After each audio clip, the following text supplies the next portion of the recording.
So Dolly has this huge hit under her name, and now she decides it's time to go. But she doesn't just want to write a regular resignation letter. She decides that she's going to write her resignation letter as a song. So she walks into Porter's office and she asks him to just sit down and listen. And then she plays the song from start to finish.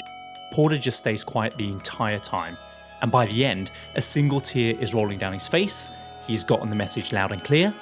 And he tells her, "I will let you go, but only if I can produce this song."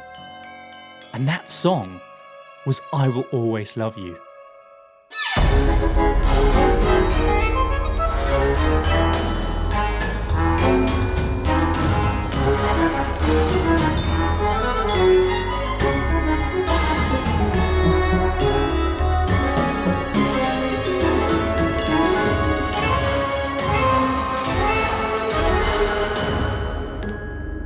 Welcome to the Compendium, an assembly of rhinestones and revelations.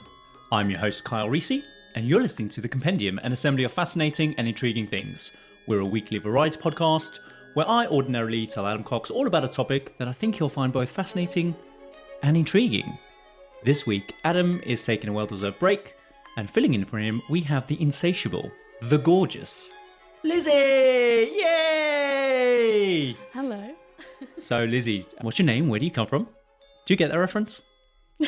I do. I thought you were too young to get that reference. I grew up on good old Cilla Black. So, yeah, Lizzie, do you want to introduce yourself? Yeah, so I'm Lizzie. I am a bit of a local gal. I love country music, so I'm really looking forward to this episode. Oh, so you even know what we're covering today. So you got the clue then, right? Yeah, I picked up on that, yeah. I cameoed in the Scientology episode that you did. Oh, you did? You were one of the little sound bites that we got. I'm one of the famous people that wheeze in the shower. Me and my mum. Are you the one who also stamps the poo down the plug hole? I'm not even sure if I would admit that. What they call that waffling. Poo in the shower and just stamp that down the plug hole? Generally, no. Although I used to work, I did a summer school and some kids would smear their poo all over the walls. Oh, God. Almost in protest. Of what? I don't know. They didn't really the accommodation, so they would just smear their shit everywhere. But it's not like they can go anywhere because now they have to sleep in their shit now. Yeah, it was disgusting. But they had rich parents and we charged them for it, so it's fine. And the rich parents as well. They should know better. Yeah, they should, yeah. That's horrendous. It was disgusting. Well, welcome to the show. Thank you for filling in for Adam while he takes a little sabbatical away from the show. So at the beginning of the show, we like to do a little segment called All the Latest Things, where we talk about some of the more interesting things that we have discovered from the past week. So did you come prepared? I certainly did. Well, we should roll the credits.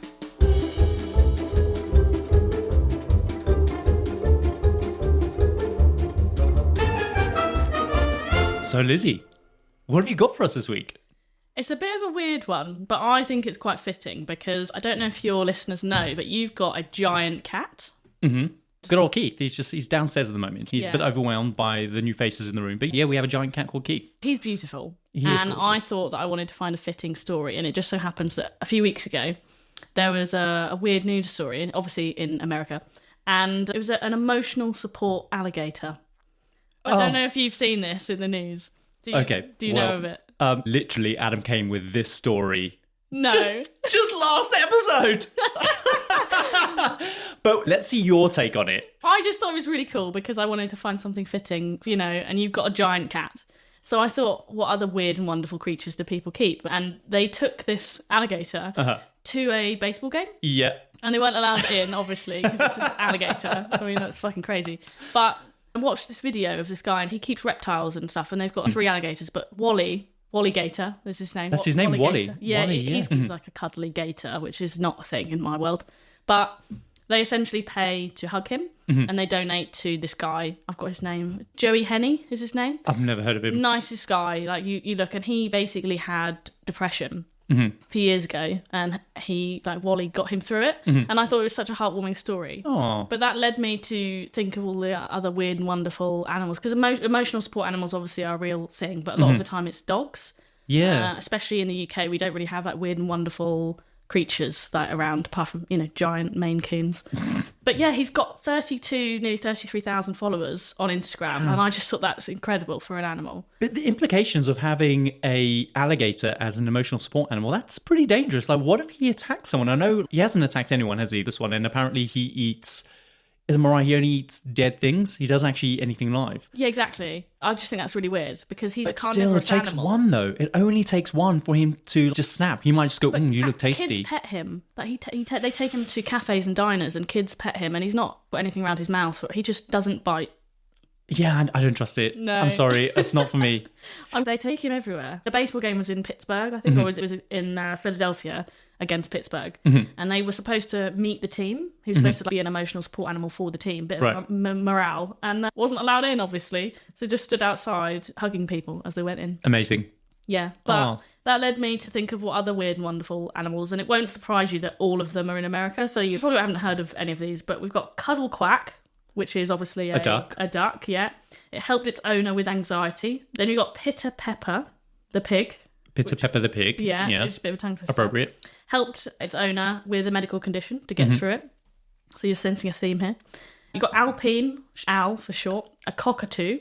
Helped its owner through anxiety and depression. Oh. I think it's a social thing I'm picking up. And then you had Emerson, which is a capuchin monkey, which helped its owner through mental health after sexual abuse. Oh, really? So again, similar sort of thing, just psychological. Yeah. But I think the strangest thing, my ex-boyfriend, one of my first loves, The one that got away. No. Oh, okay. Gladly Clearly got away.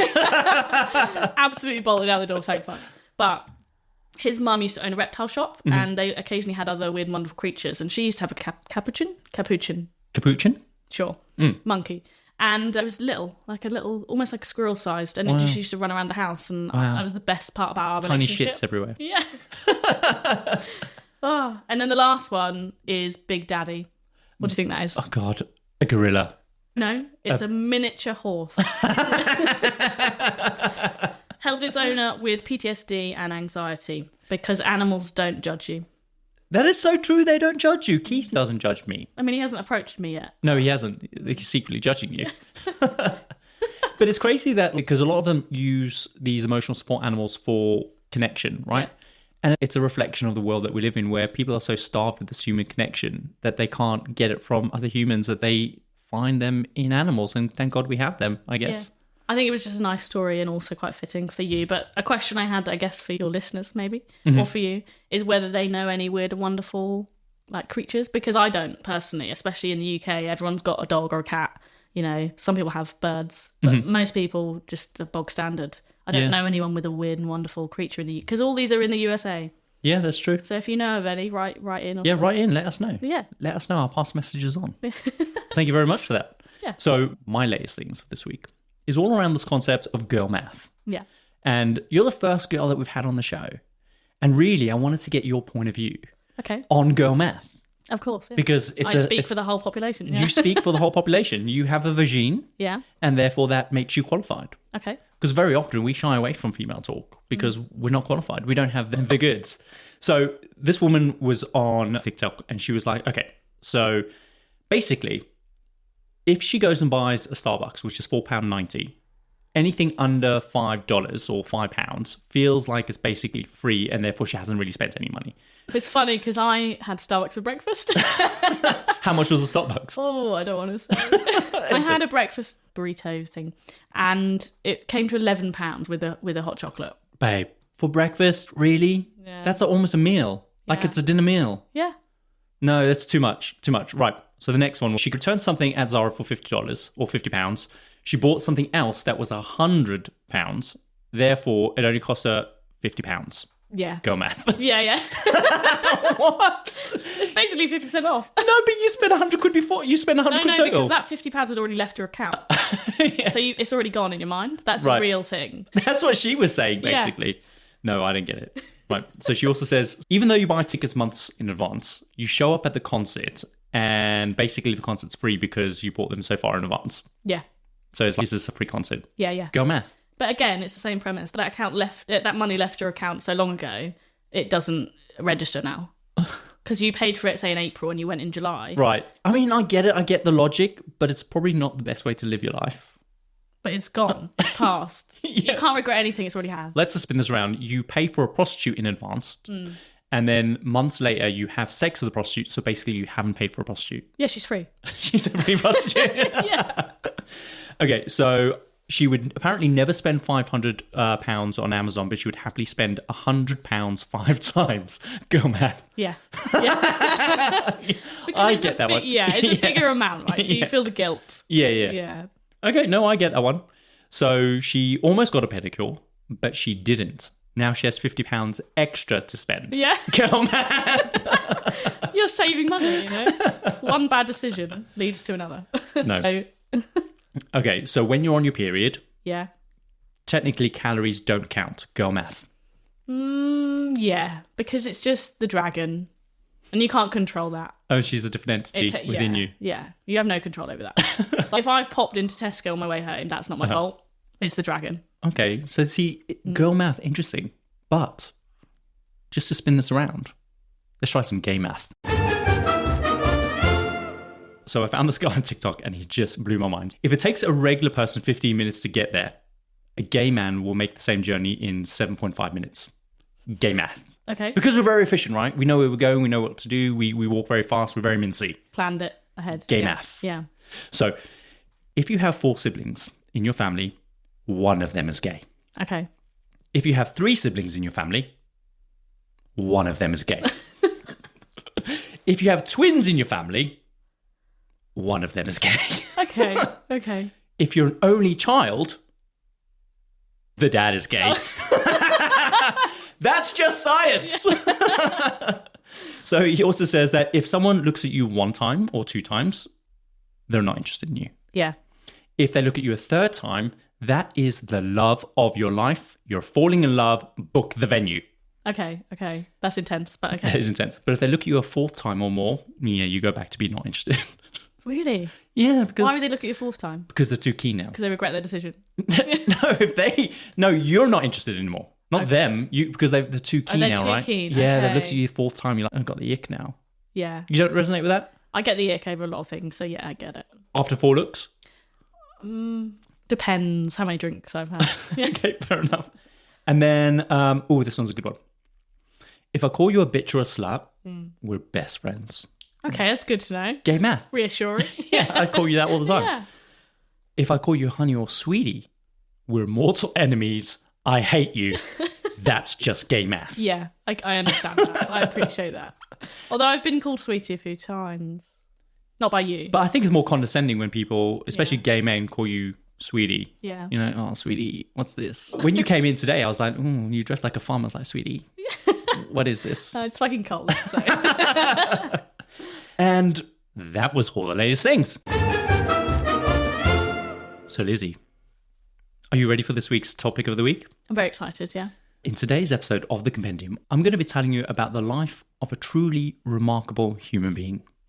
Known by many names, the backwoods Barbie, the Smoky Mountain songbird, the queen of country music, and even the Dolly Llama. Her story is one for the ages. This person's charisma, her uniqueness, her nerve, her sheer talent seems to strike a chord with nearly every person who knows her name. This amazing woman can play more than 20 instruments and has penned over 3,000 songs. She's won so many awards that even counting them is just an impossible task. Wow. But her story doesn't start in the world of sparkle and fame. It starts from humble beginnings, and it's a heartwarming tale that begins in a one-room shack nestled in the Smoky Mountains of East Tennessee. Today, Lizzie, I'm going to be telling you the story of the insatiable life of Dolly Parton. Tell me, what do you know of Dolly Parton?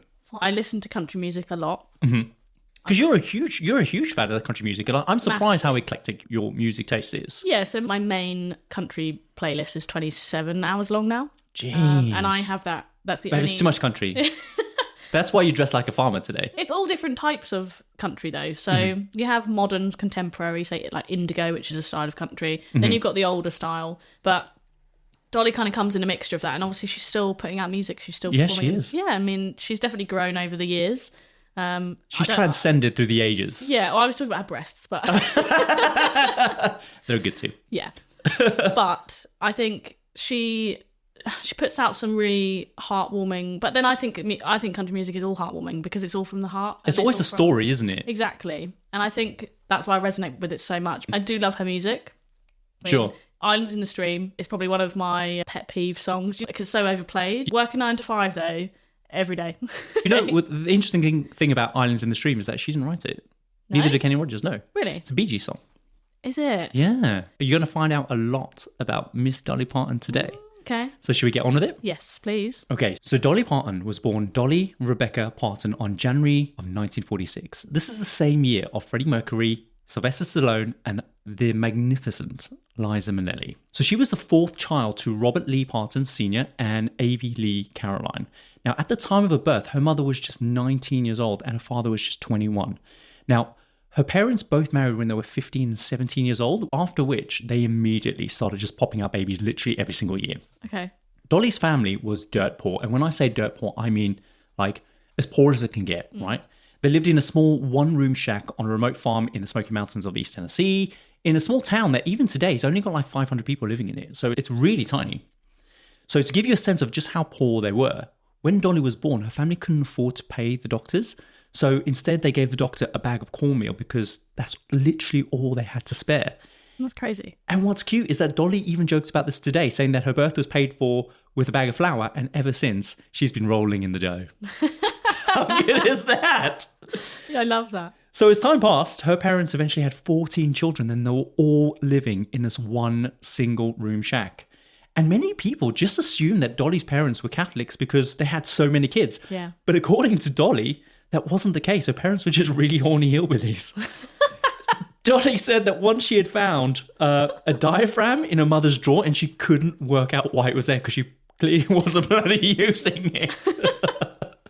Wow. So growing up, Dolly's family lived a really basic life. They didn't have any running water or electricity. And as soon as her siblings were old enough to walk or even hold a tool, they were literally expected to help out around the farm. And eventually the Partons did manage to upgrade their shack to a 2-bedroom shack and then to a 3-bedroom shack. But even then, during the colder months, they didn't have any electricity to kind of warm themselves. So all the kids would just have to cuddle together. I guess that's one of the perks of having 12 kids. Yeah, everyone mucks in. So despite tough conditions, Dolly was a really happy child. She loved being the center of attention, which makes sense when you're one of 12 kids. You kind of have to really compete for attention. And Dolly managed to find her own special way to stand out. And that was her voice, even from a really young age. When she was 4 years old, she started to learn all the different folk songs that she would hear from her mother. And she would just mimic them because she knew that was the way that you got attention. And even at the age of 4, Dolly showed an amazing talent for singing. And by the time that she was 5, she had already taken the steps to start making her own songs. And remember, she hadn't even started school at this point. But she had this kind of natural gift for really putting words together and creating these really cute little girly little melodies. And it was clear that she had something really special. Natural gift. Yeah, for sure. So every day, Dolly would put on a show. She would force her siblings to sit and watch or act as her backup singers. And if her siblings weren't available, she would just go in the backyard and literally just perform for the chickens. And she's so vocal about the days that she would just spend singing to these damn chickens in the garden. Can you imagine when they go to call the chickens? Because you're killing my fans. These are my groupies. My groupies, yeah. So one of Dolly's favourite places to sing was, of course, her local church, where her grandpa was a local preacher. And it was a big part of who she was. Whether or not it was family, farm animals, or at church, she always found a way to draw the attention of an audience or a crowd. She has a very unique voice. When you hear different clips of her singing when she's a child, it's just angelic. It's beautiful. She's so cute as well. And you can tell there's a little Dolly Parton. It's a mini Dolly Parton when you hear her sing. Yeah, she's got that already. So Dolly's Uncle Billy, he worked in the music industry and he was really quick to notice Dolly's talents. And he was truly impressed with the uniqueness and purity of that little voice. So when Dolly was just 8, her Uncle Billy heard that she had tried to make a guitar from a bunch of broken instruments that she had found. And this really made him realize just how deeply serious she was about music. So he goes and buys her a real guitar and he takes the time to teach her how to play. And what's really touching is that beyond Dolly's obvious talent, she also had someone that truly believed in her. Yeah. And I think if you have someone that's going to nurture that within you, then you you're need that halfway base, there. especially when you're young. You need someone to fight your corner. Yeah, for sure. And that's exactly what Billy did. So when he gave her guitar, Dolly was literally over the moon. And she played it so much that her tiny little fingers would bleed. But he told her, it's like, you've got to keep going because the more you keep playing, you'll develop these little calluses on your fingers. Imagine being told that as a child. It's Yeah. like, if you play enough, they'll go numb. Yeah, they'll go numb. They'll fall off, you'll be Yeah. fine. But she just continued to play, and she was a complete natural. And what makes this even more remarkable is that she, even to this day, she cannot read sheet music at Really? all. No. Everything she plays is completely by ear. So Dolly and her Uncle Billy begin writing a bunch of songs together, and because he was involved in the music industry, he teaches her the ropes, basically. And he also manages to get her a bunch of opportunities to sing at local radio stations, and he puts her name out there. He's constantly advocating for her, and that's what I mean. Like, he's the one that's always back in her corner. He's the one that's really driving her forward. So when Dolly is 10, Billy books her on a spot on a famous TV show.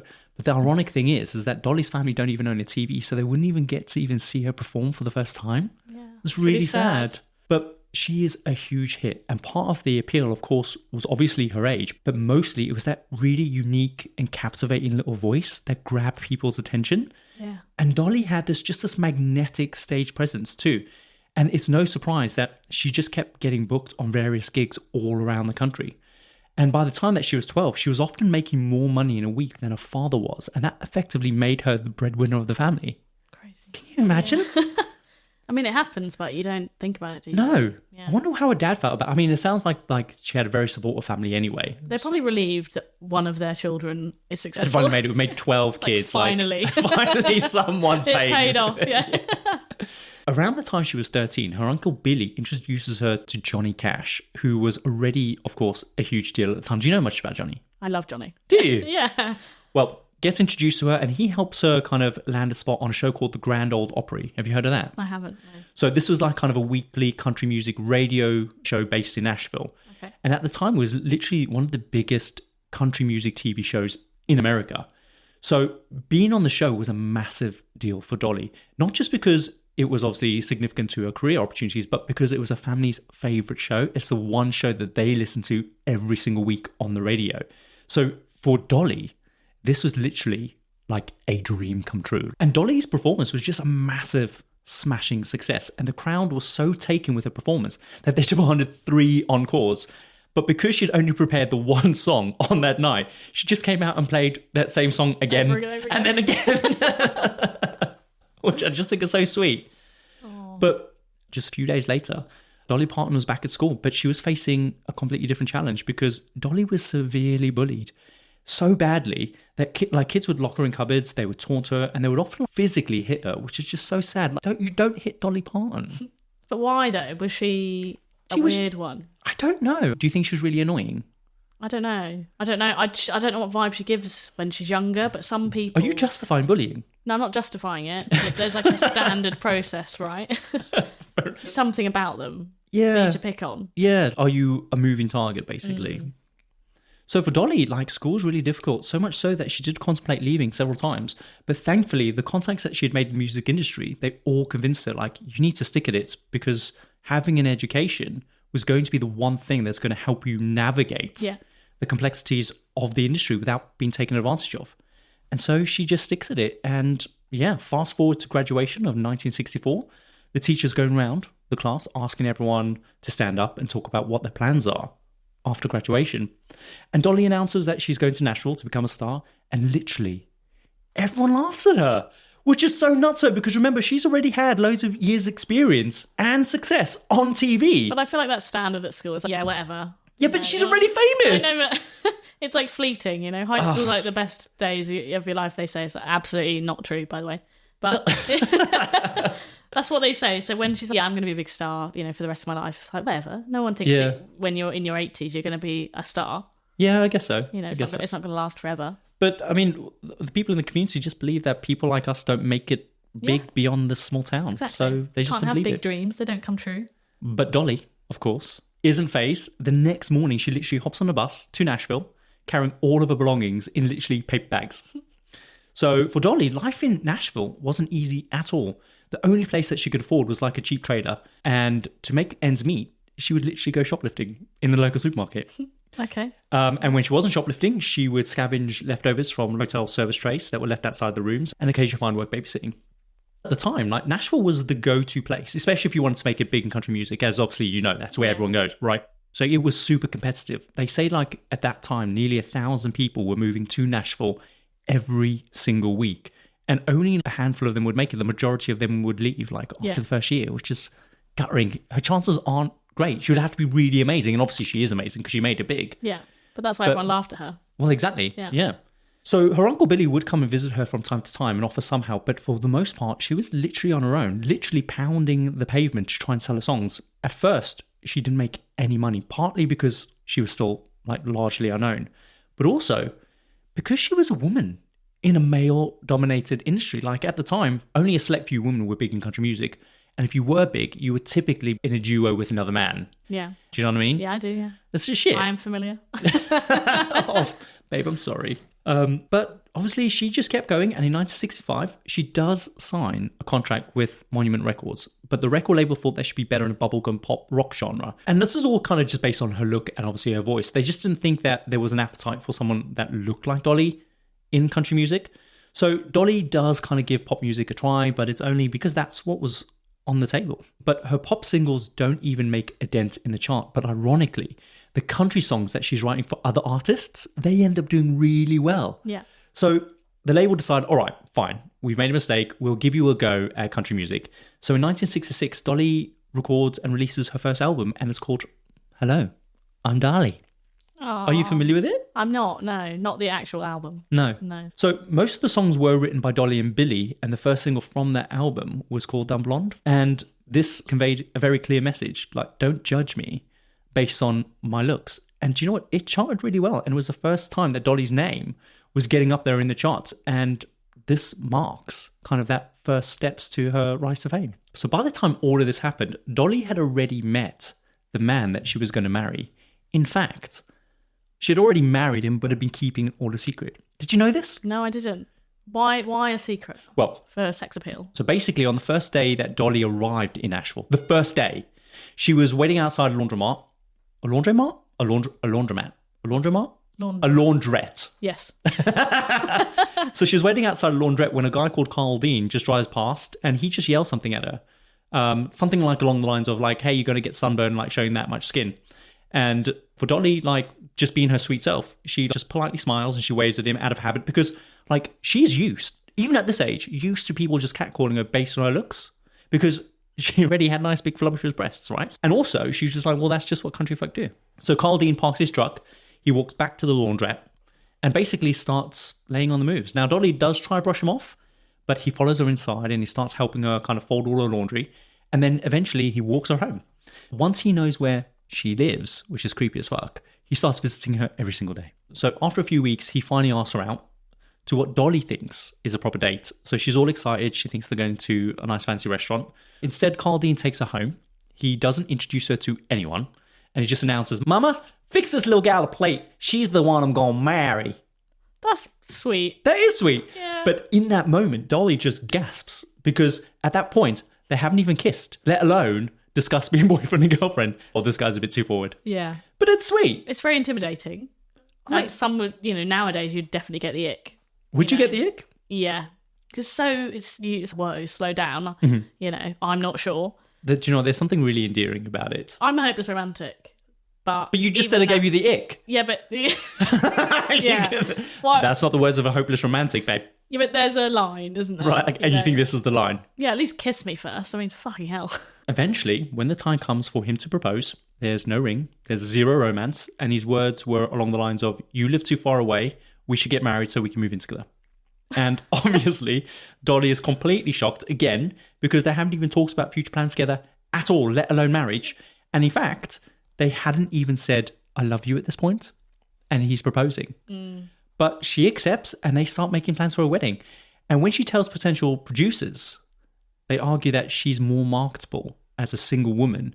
And they tell her, of course, not to get married. But she ignores them. And Dolly and Carl, they elope to a small little chapel in Georgia. That's really weird. So I think she just knew what she wanted. Come on, you got to lean into it. You did say that you were a hopeless romantic. Lean into it. I am a hopeless romantic. But hopeless being the operative word. Sounds like you're a hopeless romantic who's been bruised. Let's not get into that. Haven't we all, ladies? So Dolly's mum makes a little dress and the honeymoon is just 2 hours long because afterwards they have to drive back to Nashville for work the next day and they don't tell anyone for 6 bloody years. They keep it a secret. Yeah. Isn't it mental? Yeah. So on their first anniversary, Carl asks Dolly about her past relationships and Dolly is just honest with him. And Carl is completely heartbroken even though he himself wasn't a virgin before meeting her. Double standards, huh? It is double standards, yeah. So years later, Dolly releases a song, Just Because I'm a Woman. That's the title. And the song says that my mistakes are no worse than yours simply because I'm a woman. And the song is all about the unfair standards that women are held to. And men just get away scot-free. But this is what I love about country music because it always tells a story. It always tells a story. That's what I realised. Yeah, and it always comes from the heart of whoever's obviously singing it. So it makes sense. But you never piece it together because you don't know their life story. Yeah, that's it. What I find so interesting is that from early on in the marriage, Carl makes it clear that he wants to stay out of the public eye. And he tells Dolly, you can become as famous as you want. I just have no interest in the spotlight whatsoever.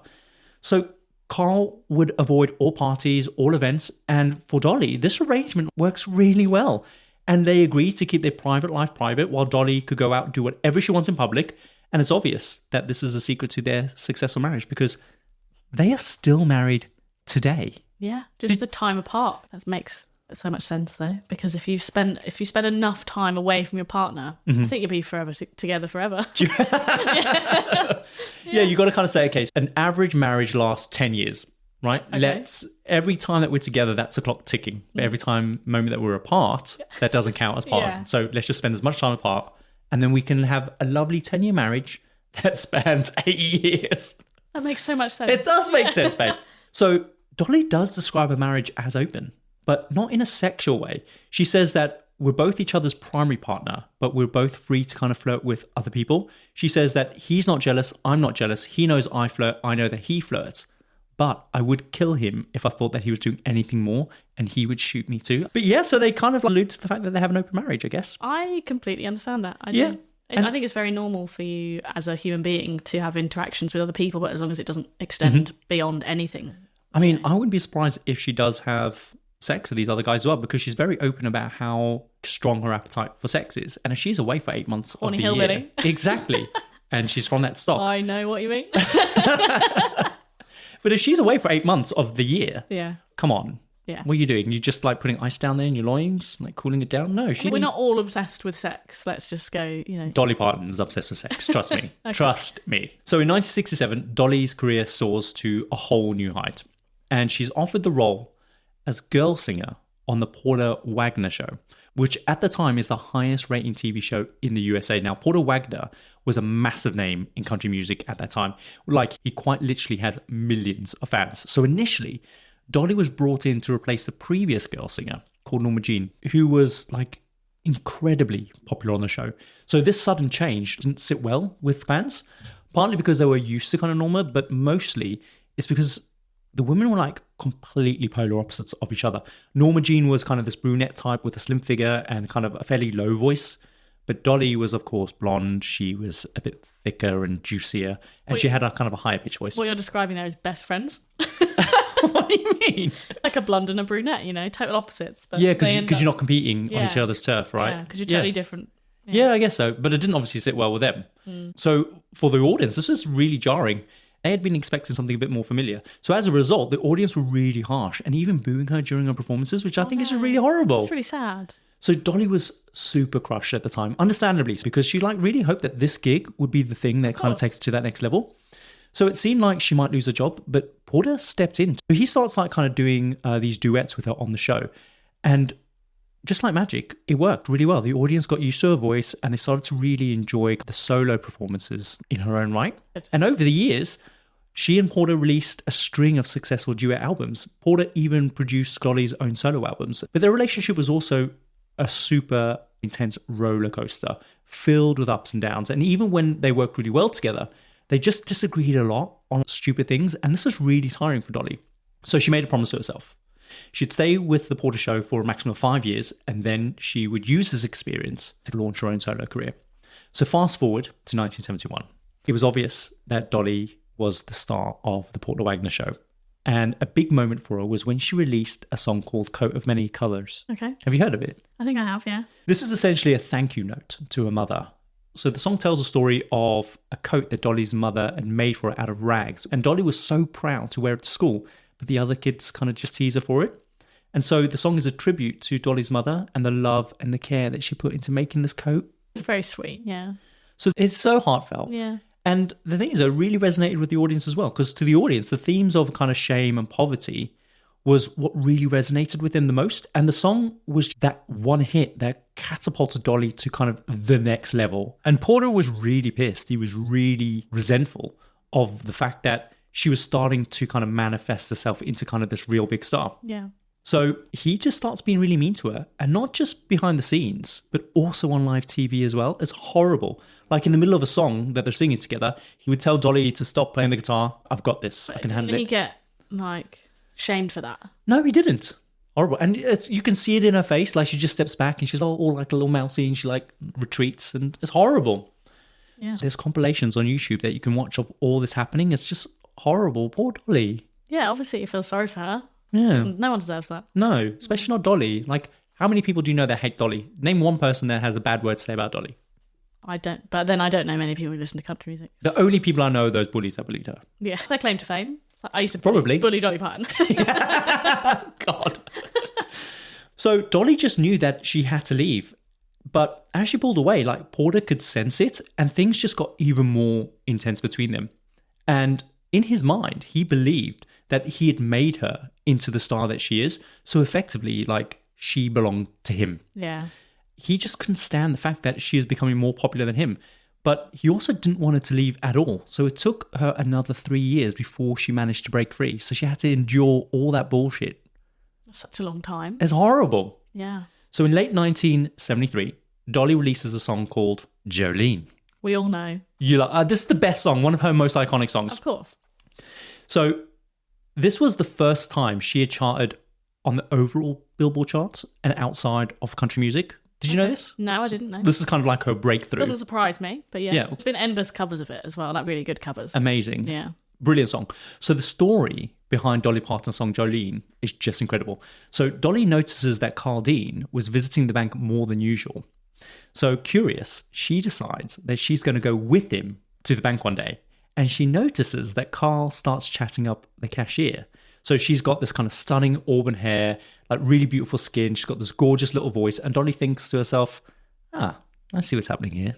So she decides that she's going to store this little observation inside the back of her mind, because every song needs a story. Yeah. And she's just waiting for the right story.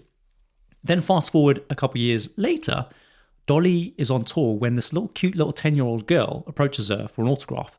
And when Dolly asks the girl for her name, she hears Jolene, even though the little girl says Julene. So Dolly is like, oh my God, what a beautiful name. And tells the girl that she's going to write a song about that name one day. And the girl's like, okay. And she leaves. And then she realizes that Dolly has written Jolene instead of Julene. Yeah. So she does contemplate going back to get it corrected, but she's like, fuck it. Yeah. Off she goes.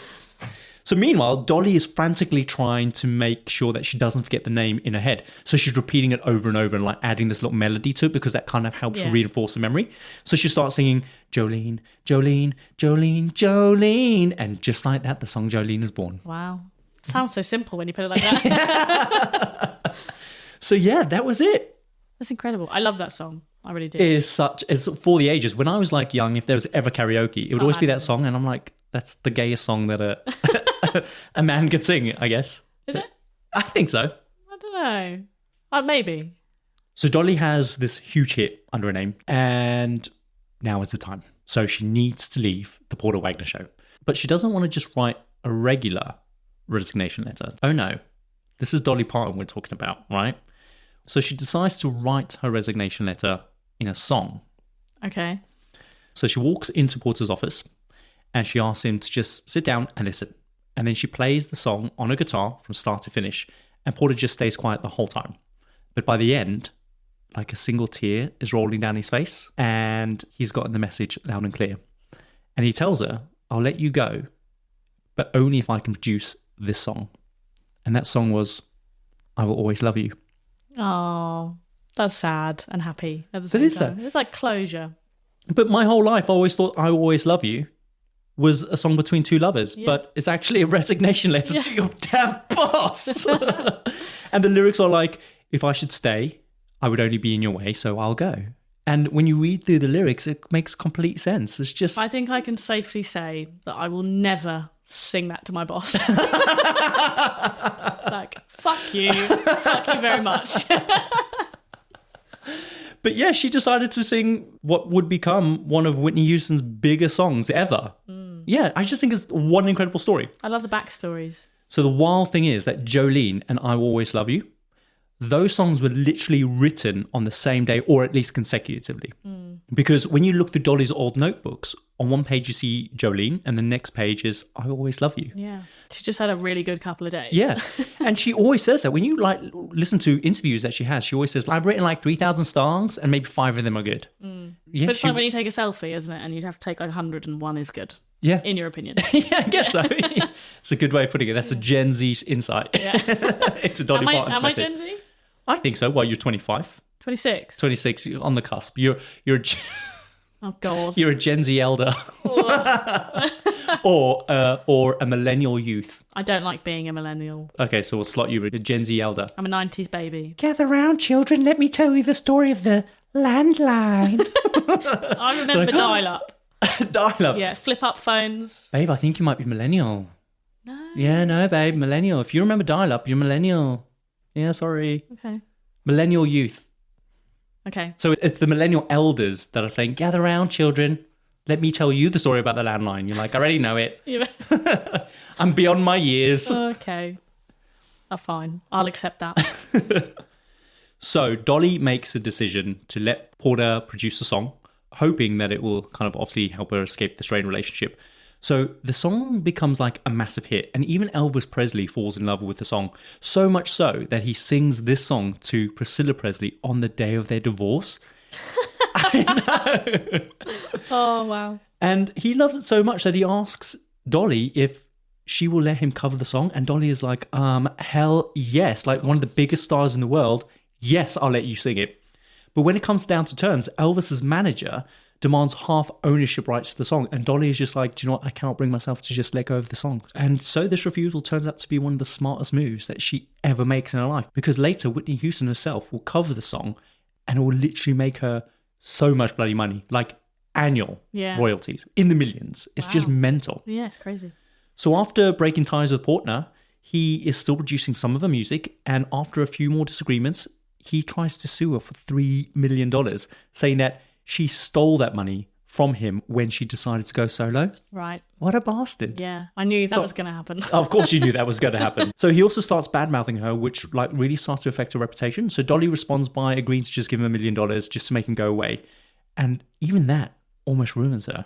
Like she doesn't have $1 million at that time. But it's crazy when you think where we started in this story and she had nothing. Yeah. And now she's Bag of like, corn. well, I'll just give her $1 million. Yeah. Yeah. I don't think it was I'll give you $1 million. She was like, I need to gather $1 million. Okay. That's all I can afford. But yeah, so Dolly starts branching out into different genres like disco and pop. And initially her fans are like, no. Yeah. But Dolly knew that they would adapt, and they did. And she starts touring globally. She makes hundreds of TV appearances. One of the highlights is an Emmy-nominated performance with Cher, which leads to her hosting her own TV shows and even appearing on the cover of Playboy. And this is that cover. Oh my God, she looks so good. She looks like a sexy bunny Playboy Marilyn Monroe. Yeah, she does. That's what she looks like. She also looks a little bit more distinguished and a bit more mature. She doesn't look like your young kind of 20-year-old. She looks like she's got a bit of maturity she looks like to her. a mature Playboy for sure. But she looks very naturally beautiful. And it's classy as well. It is classy, yeah. Really classy. I have also Beautiful. worn that outfit Have you? to a club, yeah, Oh. and in other places. And do you think you look like her? No, I don't have the, I don't have the breasts. I mean, that's why chicken fillets awful, right? Just stuff your bra. It's not worth it for me. No. You know. So Dolly receives a package in the post. It's from Jane Fonda. And it's a script for a film called 9 to 5. So the character of Dora Lee was specifically created with Dolly in mind. And she is obviously the southern kind of secretary who people often misjudge based on her appearance and her accent. And at first, Jane Fonda doesn't think that Dolly would even be remotely interested. But she shoots her shot and Dolly just loves the script and she agrees to be in the film. And her only condition is that she would get to perform the theme song, which Jane Fonda was like, okay. Yeah. Sure. Yeah, sure. If you want, are you sure? She's like, ka-ching. So up until this point, Dolly has never acted before. So in preparation for the film, she memorizes not just her own lines, but everyone's lines in the script. Because remember, she's used to live TV, so everything is done in just one single take. And she thinks that movies work the same way. So you can imagine her surprise when she shows up on day one, when she finds out that there's a whole new script. She's like, but hang on a minute, I just memorized the whole thing. And everyone thinks it's bloody hilarious, but she then goes ahead and memorizes the new script as well. Wow. And yeah. Dedication. Yeah, for sure. That shows like her commitment and her work ethic. She's Yeah. just incredible. Yeah. So the film turns out to be a huge hit. And even today, the friendships between Dolly, Jane Fonda, and Lily Tomlin, they're all just super close. Have you seen the film? Babe, I haven't seen it. you haven't seen it? No. Babe, you have to see it. Okay. I can't believe you haven't seen it. I feel like it's such a novice, but Babe, go home and watch it. You'll love it. okay. So let's talk Dolly and makeup for a second, because it's clear that it's obviously a huge part of who she is. So from childhood, she was super fascinated with it, but she was never allowed to kind of wear makeup growing up. So to get creative, she would use iodine from berries for lipstick. She would use flour for face powder, and she would even like burn matchsticks and use that as eyeliner. And she would do this all in secret. She would go out into the woods and just do it all there, and then wash it all off before she came home, because she knew that she would be in trouble. That's really resourceful, though. I feel like that's the kind of thing they do in prison. Babe, it is exactly what they do in prison. Is it? Yeah, you got to be resourceful. Yeah. When my nan was growing up in the war, because there was a nylon shortage, what they would do is they would mix up some Bisto gravy, and then they would smear that over their legs to make it look like they were wearing pantyhose, and then they would get an eyeliner pen and draw a big long line right up their leg to because the old nylon stockings had that seam going up the top, and they would just fake it. But didn't they smell? Probably. Bisto? Can you imagine if it started raining? What's that smell? That's my nanny. Well, not my fanny. Babe, kids listen. I'm not even sorry. So to her, makeup was just magic. And she has always maintained that if she didn't make it in entertainment, she would have been perfectly happy being a beautician or a hairdresser. Yeah, I can see that for her. Yeah, I see that for her as well. So even some of her closest friends have never seen her without her makeup or her iconic wigs, which she's been wearing since the 60s, by the way. I didn't know they were wigs. I thought she just had a bouffant. No, like they're all wigs, sometimes 6 of them, all at once. Really? Yeah. Oh, I guess that's why it's so big. So sometimes she gets up at 2 a.m. in the morning just to apply a full face of makeup before even like setting foot in a makeup trailer. And once she's there, she'll just tell the makeup artist, can you just do as little as possible, please? Because you know, Yeah. I've got it nailed. Yeah. She often tells the story about when she was caught in an earthquake one year, and a friend was like, Dolly, come on, we've got to get out. And Dolly's like flat out refuses because she's got no makeup on. So Dolly made a promise from that day on that she will never be caught unprepared again. So before she heads to bed every night, she puts on a full face of makeup so she's ready for anything that might come her way. That's crazy. And it's not just makeup. Dolly is a huge advocate for plastic surgery. She says that if it sags, bags, or drags, she's got to get it nipped, tucked, plucked, or sucked. That's my Dolly accent. I love that. But just for comparison, if you look at my face, I can't relate. No, because I mean, you like tie as a tambourine, babe. Yeah, but I can literally smack your face and it'll just bounce back. I can flick peas off your cheeks. Yeah, everything stays exactly where it is. Yeah. But I mean, I don't wear a lot of makeup or anything, so I can't relate to her spending so much time. It takes a certain dedication to do it before you go to bed. I lay on my front when I sleep. Right, so if you had makeup on, you'd just be like... Just a face in the pillow, yeah. But she would have to sleep on her back. Although I suppose because of her breast, she'd have to do that anyway. But I just think it's fascinating. And then she'd wake up and wouldn't have to do that. Whereas I wake up and do my makeup, very little makeup, half asleep. So, different world. But also, like, Dolly knows that people often joke about how she looks. But what's amazing is that she's always ready to also join in on the laughter as well. Like, one of her most famous lines is that it takes a lot of money to look this cheap. So she knows. Yeah. And this is the kind of sense of humor that just makes her so charming and so like sweet. Like, how can you be mad at that? I didn't know that was her saying. Yeah, that's her saying. So she's just a pro at just not taking herself too seriously. And this ability to just make fun of herself is just something that like really draws people into her. Yeah. And it's not just about her look. It's like her whole persona that is so thoughtfully built because she is just true to who she is. I know she's a character, but that's who she is. Yeah. You can't take yourself too seriously. No. Right? Yeah. So here's a little interesting story that you might not know. So when she was filming the movie 9 to 5, she found herself playing around with her acrylic nails. So she noticed that it sounded very similar to the typewriters that were on set. So believe it or not, that little unique kind of background sound to the song 9 to 5 is actually Dolly's nails. And they even give her nails a credit in the actual music video as well, listing like nails by Dolly Parton. Incredible. But you can make anything into an instrument, right? You could do. Creative enough. And she's resourceful, right? Yeah. She came from nothing. You got to think on your feet. And there's more, like the backing vocals in that song. Those are women who were like working on the film sets. So Dolly really wanted real working women to be part of the song. However, she does say that she kind of regrets telling the nail story because now every interview that she does, people are like, play the nails, play it. So she's like, oh, God's sake. But she reckons it was worth it because the song got an Oscar nomination for Best Original Song. And she also won 2 Grammys because of it. Wow. Isn't that incredible? Yeah. Doesn't surprise me. So moving on to her next film project. Dolly takes the lead role in The Best Little Whorehouse in Texas. Have you heard of this one? No. So alongside Burt Reynolds, the movie is based on basically a stage musical, and it turns out to be one of the toughest experiences of Dolly's career.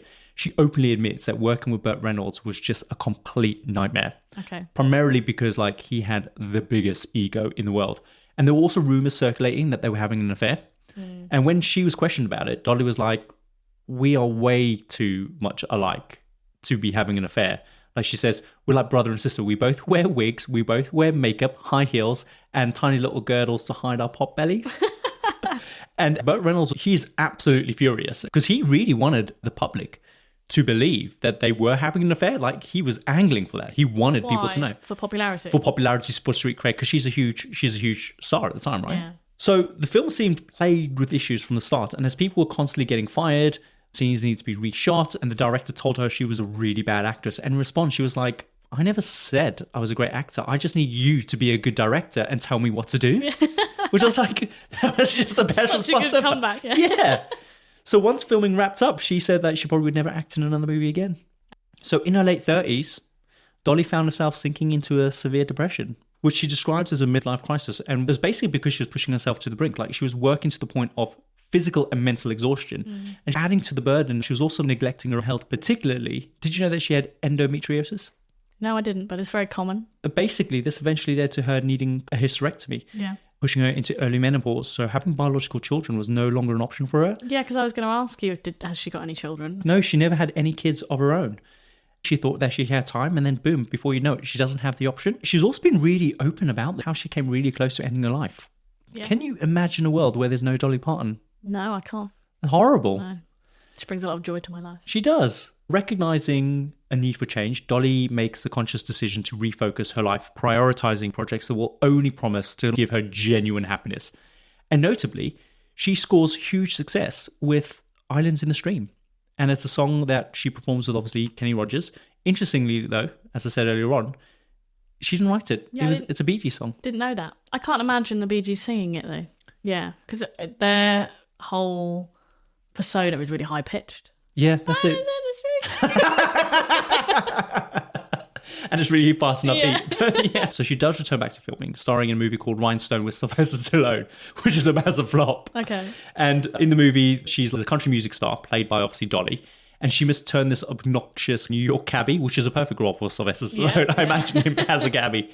And for a bet, she has to turn him into a singer in order to win that bet. But although the film was a financial failure, Dolly got 2 top 10 hits out of that. So she's the only one who was successful out of this whole film. Everything else was a flop.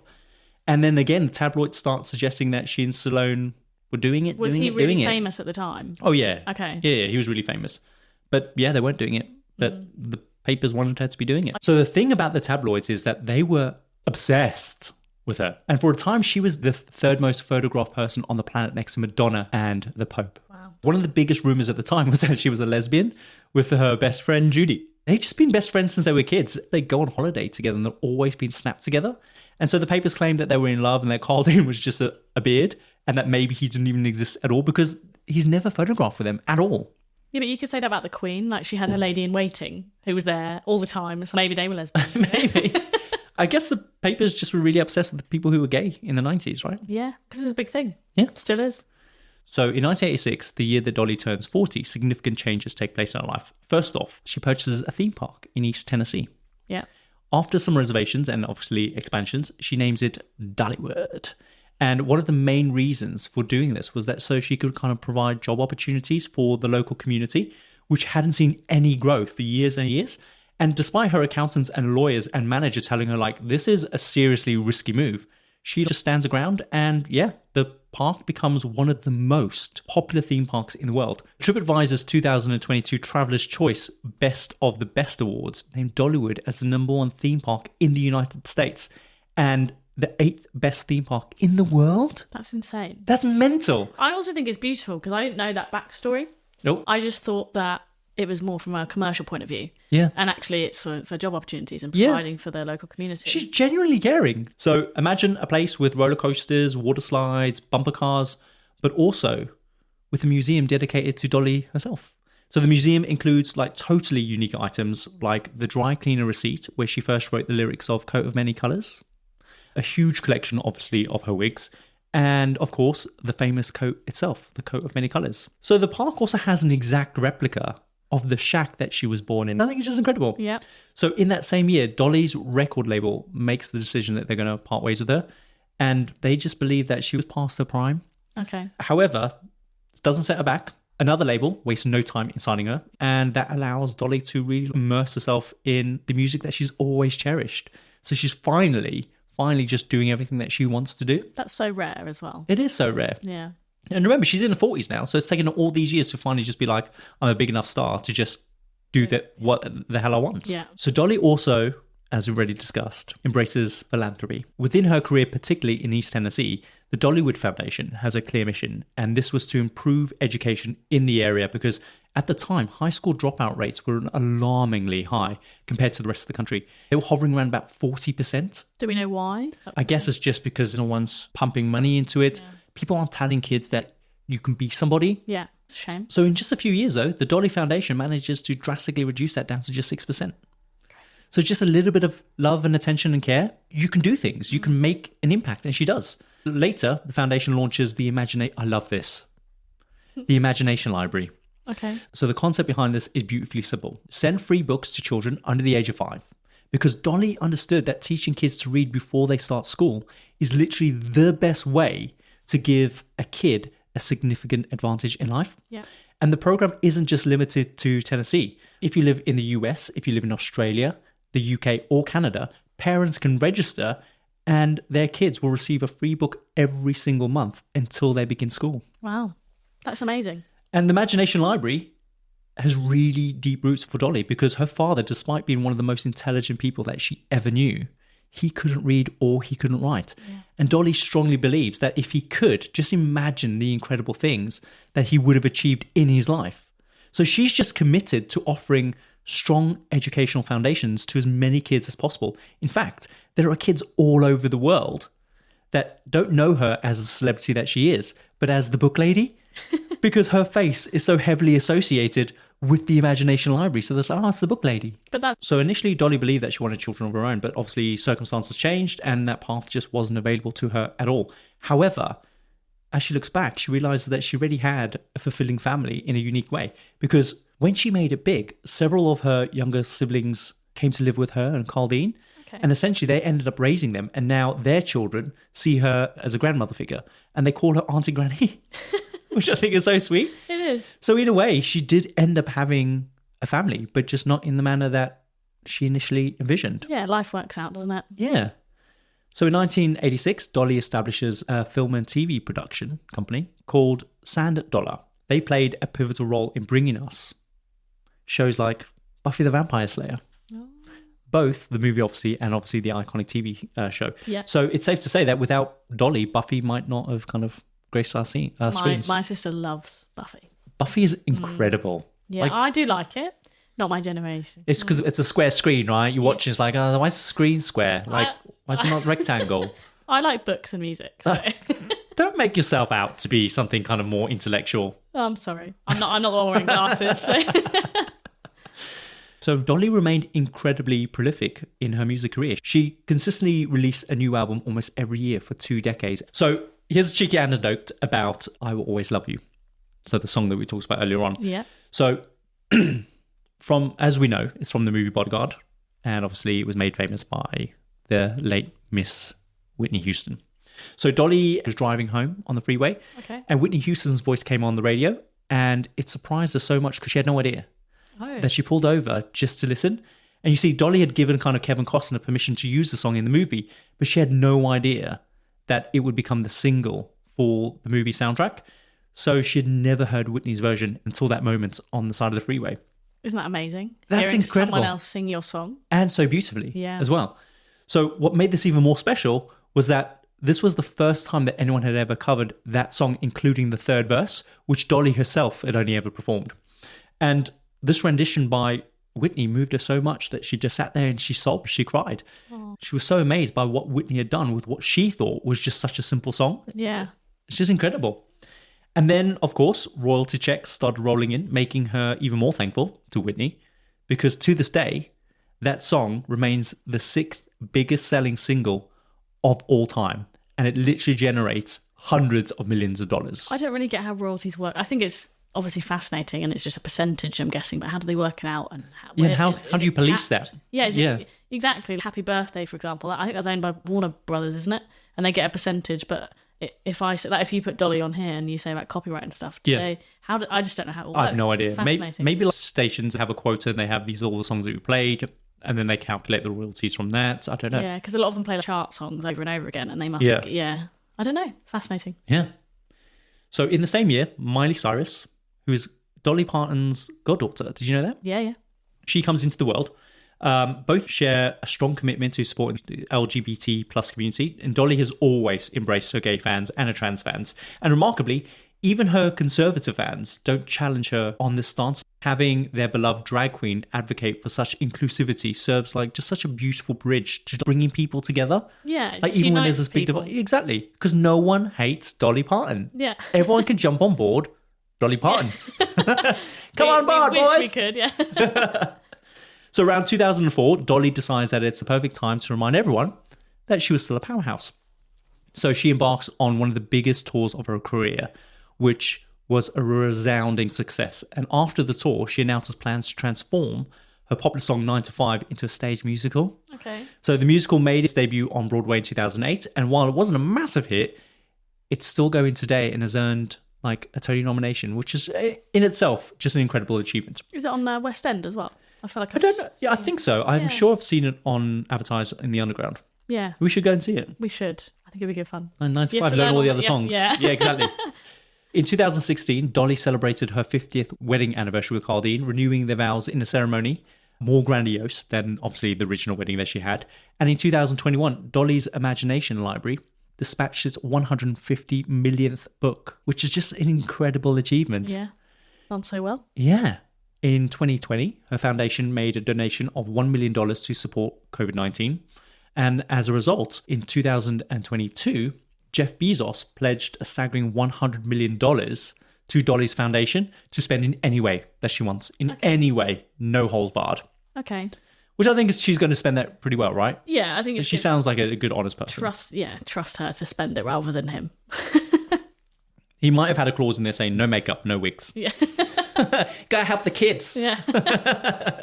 As of January 19, 2023, Dolly celebrated her 77th birthday, but retirement, of course, is far from her mind. She's still actively involved in writing and performing music. In fact, she has thousands of unreleased songs just waiting to be recorded.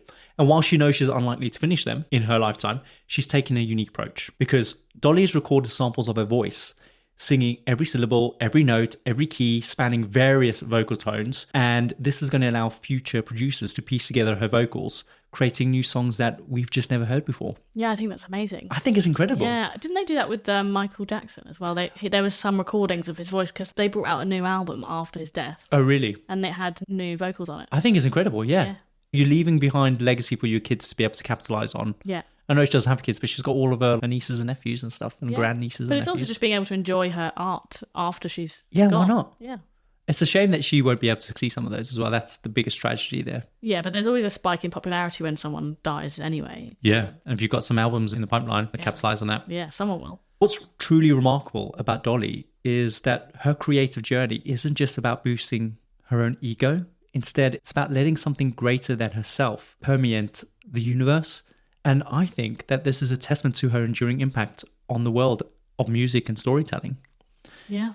And that, my friends, is the story of the insatiable Dolly Parton.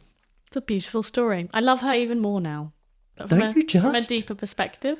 She's just incredible. I just liked her music before. Yeah, now you realise that she's actually a decent person. Yeah. Yeah. Yeah. I love her. Philanthropy. Yeah, philanthropy. Philanthropy.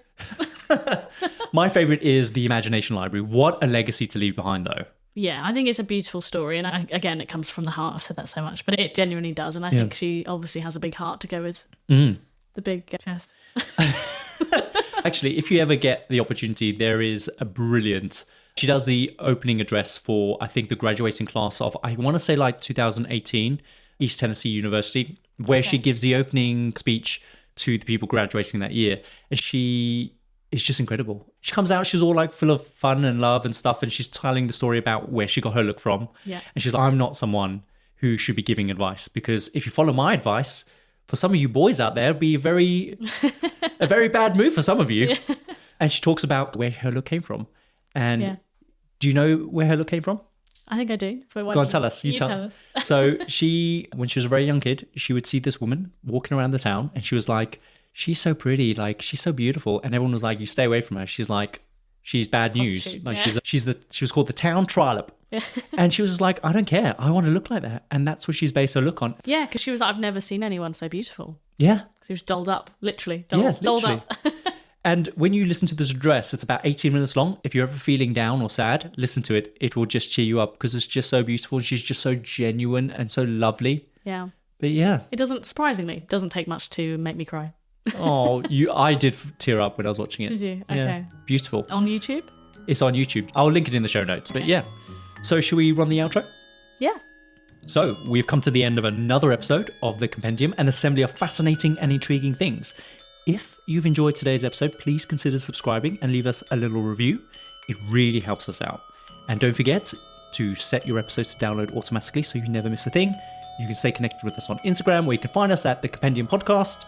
You can also visit our little home on the web at thecompendiumpodcast.com. New episodes are released every Tuesday. And until then, remember, if it sags, bags, drags, get it nipped, tucked, plucked, or sucked. See you next time. See you next Tuesday.